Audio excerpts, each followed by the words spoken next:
दोस्तों, एक बार की बात है, राजा अकबर व बीरबल दरबार में बैठे कुछ अहम मामलों पर चर्चा कर रहे थे। तभी बीरबल ने अकबर से कहा, मुझे लगता है कि ज्यादातर पुरुष जोरू के गुलाम होते हैं और अपनी पत्नियों से डर कर रहते हैं। बीरबल की यह बात राजा को बिल्कुल भी पसंद न आई।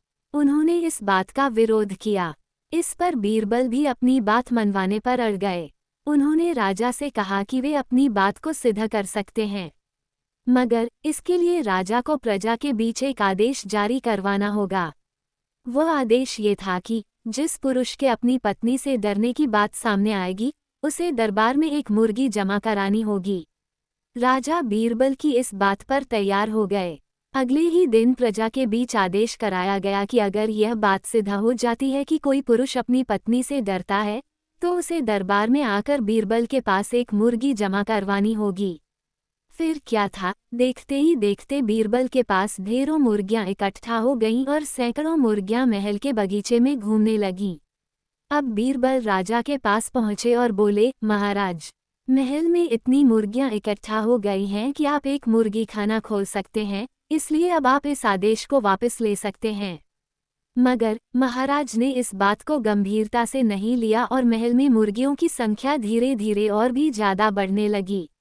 इतनी अधिक मुर्गियां महल में जमा हो जाने के बाद भी जब राजा अकबर बीरबल की बात से सहमत नहीं हुए, तो बीरबल ने अपनी बात सिद्ध करने के लिए एक नया उपाय निकाला। एक दिन बीरबल राजा के पास गए और बोले, महाराज, मैंने सुना है कि पड़ोस के राज्य में एक बहुत ही खूबसूरत राजकुमारी रहती है। अगर आप चाहें तो क्या मैं आपका रिश्ता वहां पक्का कराऊं? ये सुनते ही राजा चौंक उठे और बोले, बीरबल, तुम ये कैसी बातें कर रहे हो? महल में पहले से ही 2 महारानियां मौजूद हैं। अगर उन्हें इस बात की भनक भी लगी तो मेरी खैर नहीं होगी। ये सुनकर बीरबल ने तपाक से जवाब दिया, चलिए महाराज, फिर तो आप भी मेरे पास 2 मुर्गियां जमा करा ही दीजिए।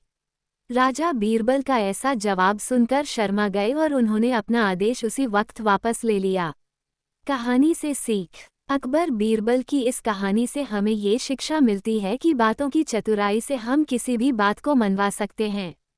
जरूरत है तो बस बीरबल की तरह चतुराई से अपना पक्ष रखने की। धन्यवाद दोस्तों, चैनल को सब्सक्राइब करें, वीडियो को लाइक करें और अपनी राय कमेंट बॉक्स में लिखें।